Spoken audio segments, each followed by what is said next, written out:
ओम शांति। आज प्यारे बाबा के 14 अक्टूबर के महावाक्य हैं।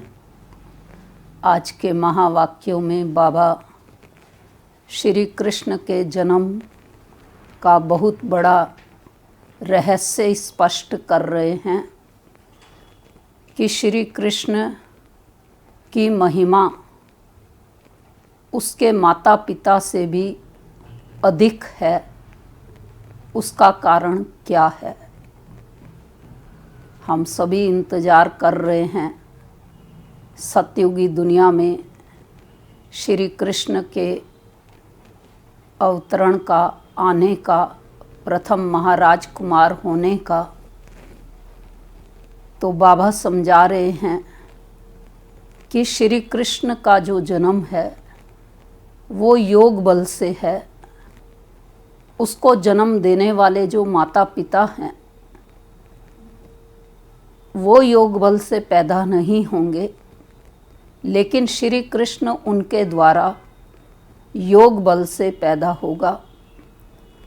राधे कृष्णी सतयुगी दुनिया के प्रथम महाराज कुमार, महाराज कुमारी जो संपूर्ण सद्गति को प्राप्त करते हैं, प्रथम जन्म लेते हैं और उनके साथ साथ सतयुग में आने वाली आत्माएं भी धीरे धीरे परम धाम से नीचे आती जाती हैं। लेकिन जब तक सतयुग आए तब तक पुरुषोत्तम संगम युग पर शिव बाबा जो सतयुग स्वर्ग की दुनिया, नई दुनिया स्थापन करने के लिए आए हुए हैं, राजयोग सिखा रहे हैं, हमें सृष्टि के आदि मध्य अंत का ज्ञान दे रहे हैं और समझा रहे हैं कि धीरे धीरे छटाई होते होते सतयुगी दुनिया में जैसे ही कलयुगी दुनिया का भ्रष्टाचार समाप्त हो जाता है, आत्माओं की छटाई हो जाती है, प्रथम महाराज कुमार श्री कृष्ण का योग बल से सतयुग में जन्म हो जाता है, स्वर्ग बन जाता है संसार। तो प्यारे बाबा का दिव्य कर्तव्य जिसको करने के लिए बाबा आए हुए हैं वो कार्य पूरा होता है। उसी कार्य में ही हम सभी प्यारे बाबा के मददगार बनकर स्वयं के अंदर भी ज्ञान की धारणा कर रहे हैं, औरों को भी करवाते हैं। तो आज की मुरली में भी बाबा ने विशेष जिस धारणा की ओर ध्यान खिंचवाया है, पवित्रता का बल जमा करने के लिए, जहाँ हम ब्रह्मचर्य व्रत का पालन करते हैं, लेकिन आज बाबा फिर से भोजन की शुद्धि की ओर भी ध्यान खिंचवा रहे हैं कि प्याज लहसुन तक भी किसी को नहीं खाना है। जो छोड़ चुके हैं वो तो छोड़ ही चुके हैं, लेकिन जो कभी कभी ले लेते हैं या कहीं कहीं ले लेते हैं या किसी के कारण से लेना पड़ जाता है, तो वो सब मुरली सुनते हुए बाबा ने जो आज विशेष खान पान की ये धारणा बताई है, अगर उसमें कमज़ोर हैं तो उस कमज़ोरी को आज समाप्त कर लेंगे। क्योंकि बाबा हमें समय प्रति समय की भी चेतावनी देते रहते हैं कि संगम का समय पूरा होता जा रहा है। इसलिए बचे हुए समय में प्यारे बाबा को हम कैसे याद करें। साकार में जब बाबा ने याद करने का तरीका सिखाया, वो आज मुरली के अंदर समझा रहे कि जैसे आशिक अपने माशूक को याद करते हैं, वैसे बच्चे तुम भी मुझे 2 युगों से पुकारते आए हो, आशिक हो, और मुझ माशूक की याद बनी रहे। यहाँ तक आज बाबा ने कहा कि कई बच्चे योग करते करते थोड़े से बोर हो जाते हैं, तो बाबा ने कहा कि बच्चे क्यों नहीं योग में बाप माशूक के साथ पिकनिक करते हो, पिकनिक करो बाप के साथ। अर्थात योग को हम बहुत रमणीक बनाते हुए, सरल बनाते हुए प्यारे बाबा के अंग संग का, याद का अनुभव करते चलें। क्योंकि बाबा समझा रहे हैं याद की यात्रा से ही तुम बच्चों के विकर्म विनाश होंगे, तुम पवित्र बनोगे और सतयुगी दुनिया के अंदर ऊंच पद पाओगे। तो इसलिए कर्म करते भी उस माशूक बाप की याद हमारे अंदर बनी रहे। दूसरा बाबा श्री कृष्ण का तो आज सतयुगी दुनिया में कैसे पार्ट चलेगा उसको भी बहुत अच्छा समझा रहे हैं कि योग बल से श्री कृष्ण की जन्म की बात होने के कारण से उसके माँ बाप की महिमा उससे कम है। तो आज की मुरली का सार है, मीठे बच्चे संगम युग पर ही तुम्हें आत्म अभिमानी बनने की मेहनत करनी पड़ती है। सतयुग अथवा कलयुग में यह मेहनत होती नहीं। प्रश्न है, श्री कृष्ण का नाम उनके माँ बाप से भी अधिक बाला है, क्यों? उत्तर है, क्योंकि श्री कृष्ण से पहले जिनका भी जन्म होता है वो जन्म योग बल से नहीं होता। कृष्ण के माँ बाप ने कोई योग बल से जन्म नहीं लिया है। दूसरा, पूरी कर्मातीत अवस्था वाले राधे कृष्ण ही हैं, वही सद्गति को पाते हैं। जब सब पापात्माएं खत्म हो जाती हैं तब गुलगुल अर्थात पावन नई दुनिया में श्री कृष्ण का जन्म होता है, उसे ही बैकुंठ कहा जाता है। तीसरी पॉइंट, संगम पर श्री कृष्ण की आत्मा ने सबसे अधिक पुरुषार्थ किया है, इसलिए उनका नाम बाला है। ओम शांति। मीठे मीठे रूहानी बच्चों को रूहानी बाप बैठ समझाते हैं। 5000 वर्ष के बाद एक ही बार बच्चों को आकर पढ़ाते हैं, पुकारते भी हैं कि हम पतितों को आकर पावन बनाओ। तो सिद्ध होता है कि यह पतित दुनिया है। नई दुनिया पावन दुनिया थी। नया मकान खूबसूरत होता है, पुराना जैसे टूटा फूटा हो जाता है, बरसात में गिर पड़ता है। अभी तुम बच्चे जानते हो बाप आया है नई दुनिया बनाने, अभी पढ़ा रहे हैं, फिर 5000 वर्ष के बाद पढ़ाएंगे। ऐसे कभी कोई साधु संत आदि अपने फॉलोवर्स को नहीं पढ़ाएंगे, उनको यह पता ही नहीं है। ना खेल का पता है, क्योंकि निवृत्ति मार्ग वाले हैं। बाप बिगर कोई भी सृष्टि के आदि मध्य अंत का राज समझा ना सके। आत्म अभिमानी बने नहीं हो। अब बाप कहते हैं अपने को आत्मा समझो। ऐसे नहीं। कौन सी बात समझाते बाबा? ऐसे नहीं कि आत्मा सो परमात्मा, नहीं। अपने को आत्मा समझ परम पिता परमात्मा शिव को याद करना है। याद की यात्रा मुख्य है, जिससे ही तुम पतित से पावन बनते हो।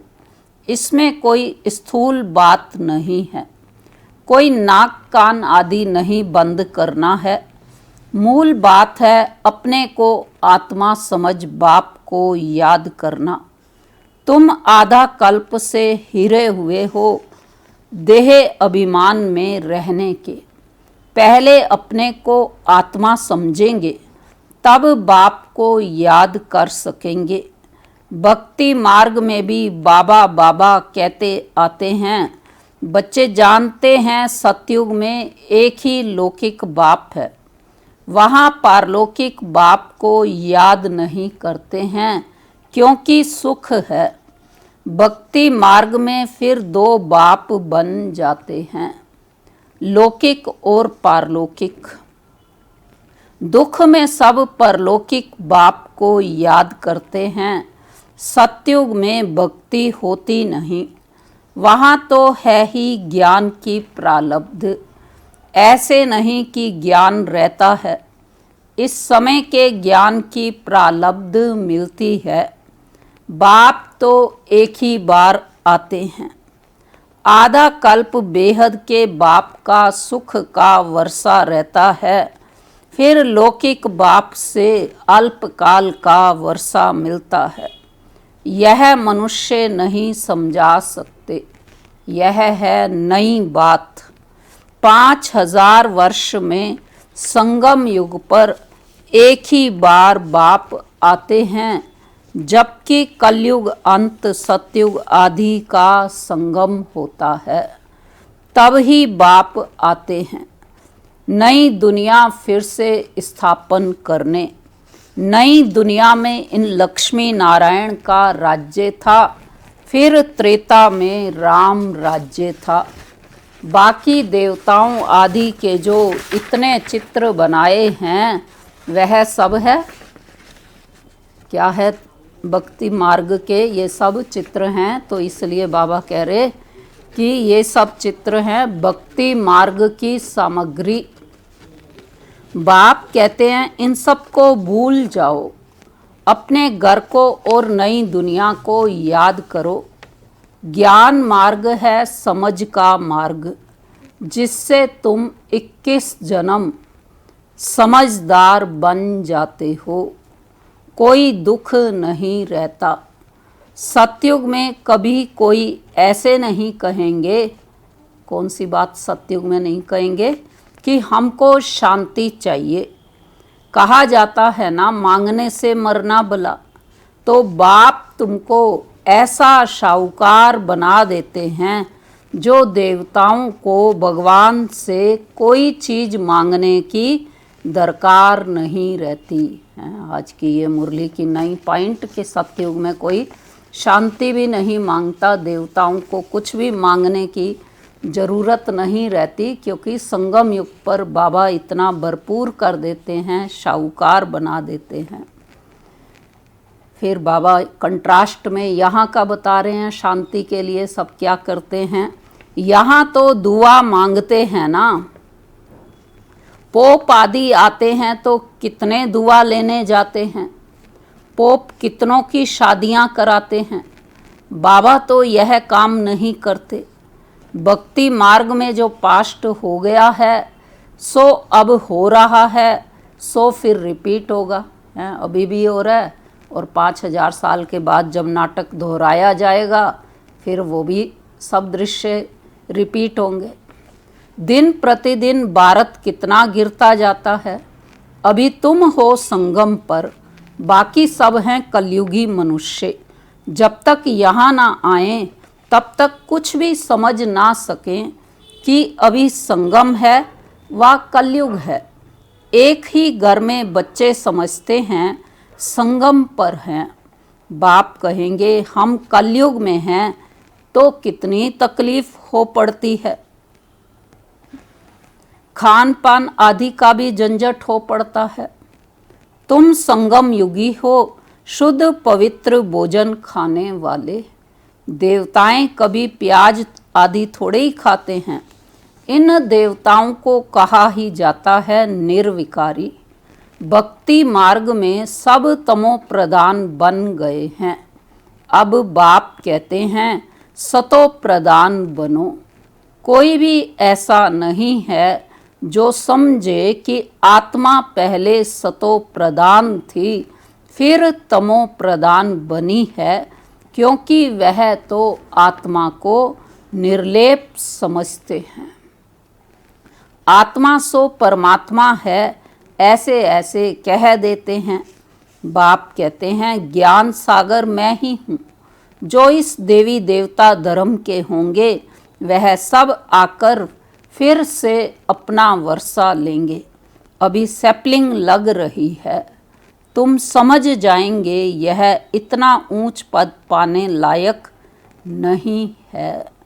घर में जाकर शादियां आदि करते छी होते रहते हैं तो समझाया जाता है ऊंच पद पा नहीं सकते, यह राजाई स्थापन हो रही है। बाप कहते हैं मैं तुमको राजाओं का राजा बनाता हूँ तो प्रजा जरूर बनानी पड़े, नहीं तो राज्य कैसे पाएंगे। यह गीता के अक्षर है ना, इनको कहा ही जाता है गीता का युग। तुम राजयोग सीख रहे हो, जानते हो आदि सनातन देवी देवता धर्म का फाउंडेशन लग रहा है। सूर्यवंशी चंद्रवंशी दोनों राजाई स्थापन हो रही है।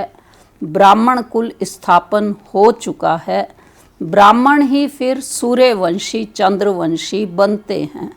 जो अच्छी रीति मेहनत करेंगे वह सूर्यवंशी बनेंगे। और धर्म वाले जो आते हैं वह आते ही हैं अपने धर्म की स्थापना करने। पीछे उस धर्म की आत्माएं आती रहती हैं, धर्म की वृद्धि होती जाती है। समझो कोई क्रिश्चियन है तो उन्हों का बीज रूप क्राइस्ट ठहरा। तुम्हारा बीज रूप कौन है? कौन है हमारा बीज रूप? बाप। क्योंकि बाप ही आकर स्वर्ग की स्थापना करते हैं ब्रह्मा द्वारा। ब्रह्मा को ही प्रजापिता कहा जाता है, रचता नहीं कहेंगे। इन द्वारा बच्चे एडाप्ट किए जाते हैं। ब्रह्मा को भी तो क्रिएट करते हैं ना। बाप आकर प्रवेश कर यह रचते हैं। शिव बाबा कहते हैं तुम मेरे बच्चे हो। ब्रह्मा भी कहते हैं तुम मेरे साकारी बच्चे हो। अभी तुम काले छीछी बन गए हो, अब फिर ब्राह्मण बने हो। इस संगम पर ही तुम पुरुषोत्तम देवी देवता बनने की मेहनत करते हो। देवताओं को और शूद्रों को कोई मेहनत नहीं करनी पड़ती है, तुम ब्राह्मणों को मेहनत करनी पड़ती है। किस लिए? देवता बनने के लिए। बाप आते ही हैं संगम पर। यह है बहुत छोटा युग, इसलिए इनको लीप युग कहा जाता है। लीप माना धर्माऊ मास, धर्माऊ युग है। अभी चल रहा है ना धर्माऊ मास, पुरुषोत्तम मास चल रहा है ना। तो ये है पूरा संगम का समय है पुरुषोत्तम युग, लीप युग। इनको कोई जानते ही नहीं है। बाप को भी मेहनत लगती है, ऐसे नहीं कि जट से नई दुनिया बन जाती है। तुमको देवता बनने में टाइम लगता है।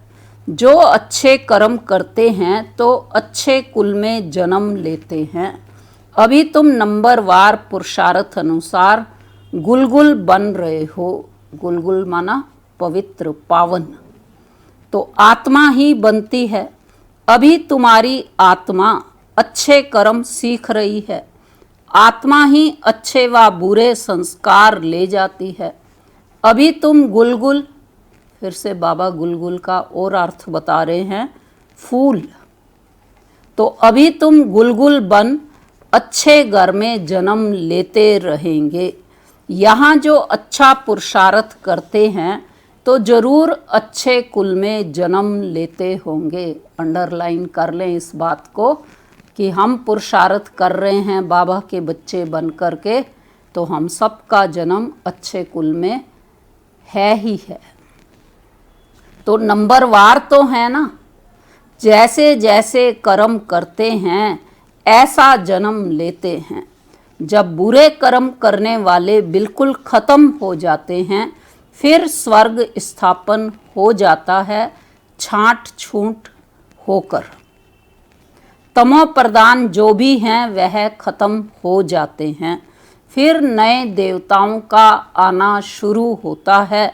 जब भ्रष्टाचारी सब खत्म हो जाते हैं तब कृष्ण का जन्म होता है। तब तक बदली सदली होती रहती है। इस बात को भी हम विचार करें। हर समय प्रश्न रहता है सबका, तो बाबा की मुरली में आज जवाब स्पष्ट मिल रहा है कि जब भ्रष्टाचारी सब खत्म हो जाते हैं तब कृष्ण का जन्म होता है। तब तक बदली सदली होती रहती है। जब कोई छीछी नहीं रहेगा तब कृष्ण आएगा। तब तक तुम आते जाते रहेंगे। कृष्ण को रिसीव करने वाले माँ बाप भी पहले से चाहिए ना, फिर सब अच्छे अच्छे रहेंगे, बाकी चले जाएंगे, तब ही उसको स्वर्ग कहा जाएगा। तुम कृष्ण को रिसीव करने वाले रहेंगे, भले तुम्हारा छी जन्म होगा, क्योंकि रावण राज्य है ना, शुद्ध जन्म तो हो ना सके। गुलगुल अर्थात पवित्र जन्म कृष्ण का ही पहले पहले होता है। उसके बाद नई दुनिया बैकुंठ कहा जाता है। कृष्ण बिल्कुल गुलगुल नई दुनिया में आएंगे। रावण संप्रदाय बिल्कुल खत्म हो जाएगी। कृष्ण का नाम उनके माँ बाप से बहुत बाला है। कृष्ण के माँ बाप का नाम इतना बाला नहीं है। कृष्ण से पहले जिनका जन्म होता है वो योग बल से जन्म नहीं कहेंगे।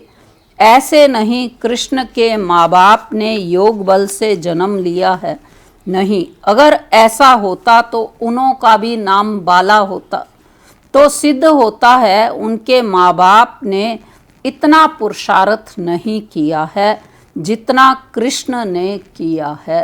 यह सब बातें आगे चल तुम समझते जाएंगे। पूरी कर्मातीत अवस्था वाले राधे कृष्ण ही हैं, वही सद्गति में आते हैं। पाप आत्माएं सब खत्म हो जाती हैं, तब उन्हों का जन्म होता है। फिर कहेंगे पावन दुनिया है। भले बाबा ने कहा जो कृष्ण के आने से पहले पैदा होंगे वो भी रहेंगे, लेकिन जो है कृष्ण तो योग बल से जन्म लेंगे और फिर धीरे धीरे इस तरह से चेंज होते सारी पवित्र आत्माएं नीचे आ जाएंगी। तो फिर कहेंगे पावन दुनिया, इसलिए कृष्ण का नाम बाला है। माँ बाप का इतना नहीं, आगे चल तुमको बहुत साक्षात्कार होंगे। टाइम तो पड़ा है, तुम किसको भी समझा सकते हो। हम यह बनने के लिए पढ़ रहे हैं। विश्व में इनका राज्य अब स्थापन हो रहा है। हमारे लिए तो नई दुनिया चाहिए। अभी तुमको दैवी संप्रदाय नहीं कहेंगे, तुम हो ब्राह्मण संप्रदाय, देवता बनने वाले हो। दैवी संप्रदाय बन जाएंगे, फिर तुम्हारी आत्मा और शरीर दोनों स्वच्छ होंगे। अभी तुम संगम युगी पुरुषोत्तम बनने वाले हो। यह सारी मेहनत की बात है। याद से विक्रमाजीत बनना है। तुम खुद कहते हो याद घड़ी घड़ी भूल जाती है। तो बाबा क्या कह रहे कि बाबा पिकनिक पर बैठते हैं तो बाबा को ख्याल रहता है। हम याद में नहीं रहेंगे तो बाबा क्या कहेंगे। इसलिए बाबा कहते हैं तुम याद में बैठ पिकनिक करो। याद में बैठ करके पिकनिक करो कर्म करते माशुक को याद करो तो विकर्म विनाश होंगे। इसमें ही मेहनत है। याद से आत्मा पवित्र होगी, अविनाशी ज्ञान धन भी जमा होगा। फिर अगर अपवित्र बन जाते हैं तो सारा ज्ञान बह जाता है। पवित्रता ही मुख्य है। बाप तो अच्छी अच्छी बात ही समझाते हैं। यह सृष्टि के आदि मध्य अंत का ज्ञान और कोई में भी नहीं है। और जो भी सत्संग आदि हैं वह सब हैं भक्ति मार्ग के। बाबा ने समझाया है, भक्ति वास्तव में प्रवृत्ति मार्ग वालों को ही करनी है। तुम्हारे में तो कितनी ताकत रहती है, घर बैठे तुमको सुख मिल जाता है। सर्वशक्तिमान बाप से तुम इतनी ताकत लेते हो। सन्यासियों में भी पहले ताकत थी, जंगलों में रहते थे। अभी तो कितने बड़े बड़े फ्लैट बनाकर रहते हैं। अभी वह ताकत नहीं है। जैसे तुम्हारे में भी पहले सुख की ताकत रहती है, फिर गुम हो जाती है। उन्होंने भी पहले शांति की ताकत थी, अब वह ताकत नहीं रही है। आगे तो सच कहते थे कि रचता और रचना को हम नहीं जानते। अभी तो अपने को भगवान शिवो हम कह बैठते हैं। बाप समझाते हैं, इस समय सारा जाड़ तमो प्रधान है, इसलिए साधुओं आदि का भी उद्धार करने मैं आता हूँ। यह दुनिया ही बदलनी है। सब आत्माएं वापिस चली जाएंगी, एक भी नहीं जिसको यह पता हो कि हमारी आत्मा में अविनाशी पार्ट भरा हुआ है, जो फिर से रिपीट करेंगे। आत्मा इतनी छोटी है, इनमें अविनाशी पार्ट भरा है जो कभी विनाश नहीं होता। इसमें बुद्धि बड़ी अच्छी पवित्र चाहिए। वह तब होगी जब याद की यात्रा में मस्त रहेंगे। मेहनत सिवाय पद थोड़े ही मिलेगा। इसलिए गाया जाता है, चढ़े तो चाखे प्रेम रस, गिरे तो चकनाचूर। कहाँ ऊंच ते ऊंच राजाओं का राजा डबल सिरताज, कहाँ प्रजा। पढ़ाने वाला तो एक ही है। इसमें समझ बड़ी अच्छी चाहिए। बाबा बार बार समझाते हैं, याद की यात्रा है मुख्य। मैं तुमको पढ़ाकर विश्व का मालिक बनाता हूँ तो टीचर गुरु भी होगा। बाप तो है ही टीचरों का टीचर, बापों का बाप। यह तो तुम बच्चे जानते हो। हमारा बाबा बहुत प्यारा है। ऐसे बाप को तो बहुत याद करना है, पढ़ना भी पूरा है। बाप को याद नहीं करेंगे तो पाप नष्ट नहीं होंगे। बाप सभी आत्माओं को साथ ले जाएंगे, बाकी शरीर सब खत्म हो जाएंगे। आत्माएं अपने अपने धर्म के सेक्शन में जाकर निवास करती हैं। लास्ट में क्या होगा, बाप सभी आत्माओं को साथ ले जाएंगे, बाकी शरीर सब खत्म हो जाएंगे और सभी आत्माएं अपने अपने धर्म के सेक्शन में जाकर निवास करती हैं। अच्छा मीठे मीठे, अच्छा मीठे मीठे सिकी लदे बच्चों प्रति मात पिता बाप दादा का याद प्यार और गुड मॉर्निंग। रूहानी बाप की रूहानी बच्चों को नमस्ते। हम रूहानी बच्चों की रूहानी बाप को नमस्ते। तो आज की मुरली की धारणा की पॉइंट पहली है, बुद्धि को पवित्र बनाने के लिए याद की यात्रा में मस्त रहना है। कर्म करते भी एक माशुक याद रहे, तब विकर्मा जीत बनेंगे। दूसरा, इस छोटे से युग में मनुष्य से देवता बनने की मेहनत करनी है। अच्छे कर्मों के अनुसार अच्छे संस्कारों को धारण कर अच्छे कुल में जाना है। वरदान है आज का, जहान के नूर बन भक्तों को नज़र से निहाल करने वाले दर्शनीय मूर्त भव। स्लोगन है, निर्मल स्वभाव निर्माणता की निशानी है। निर्मल बनो तो सफलता मिलेगी। वरदान का स्पष्टीकरण है, सारा विश्व आप जहान के आँखों की दृष्टि लेने के लिए इंतजार में हैं। जब आप जहान के नूर अपनी संपूर्ण स्टेज तक पहुँचेंगे, अर्थात संपूर्णता की आँख खोलेंगे, तब सेकंड में विश्व परिवर्तन होगा। फिर आप दर्शनीय मूर्त आत्माएं अपनी नज़र से भगत आत्माओं को निहाल कर सकेंगी। नज़र से निहाल होने वालों की लंबी क्यू है, इसलिए संपूर्णता की आँख खुली रहे। आँखों का मलना और संकल्पों का गुटका व जुटका खाना बंद करो, तब दर्शनीय मूर्त बन सकेंगे। अच्छा, ओम शांति। तो अभी हम सभी दर्शनीय मूर्त बन कर के अपनी संपूर्णता की स्टेज का आह्वान करें और प्यारे बाबा के संकल्प को पूरा करें दर्शनीय मूर्त बनने का।